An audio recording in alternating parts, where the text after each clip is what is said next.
le but ultime de ce spectacle, c'est que le commun des mortels puisse s'emparer des connaissances que nous avons aujourd'hui, sans forcément comprendre ce que c'est que dans le détail, un champ scalaire, le vide quantique, ça, on n'y arrivera pas, c'est pas le but du spectacle.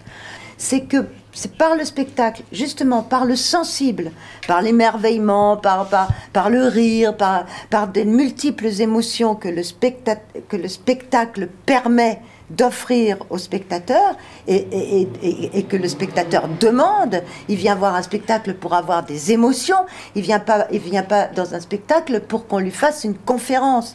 Donc, pour atteindre des gens qui n'iront jamais écouter des conférences, eh ben, on a envie de leur offrir un spectacle parce que par ce biais-là, on pourra les amener à se rendre compte de ce que les sciences disent aujourd'hui, de leurs origines, de leur histoire. Ça leur appartient, cette histoire que vous, les scientifiques, vous nous apportez.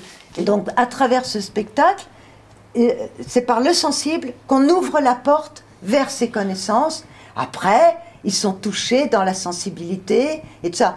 Mais c'est pour ça que c'est très utile, parce que la réaction de Pierre, il y a quelque chose qui le gêne dans notre... Et il faudrait qu'on arrive à trouver le juste milieu pour que Pierre se dise, voilà, là, les artistes ont réussi quelque chose avec lequel je peux être en accord. Mais ça, c'est du travail de longue haleine. Et c'est pour ça que ces réunions sont très très importantes.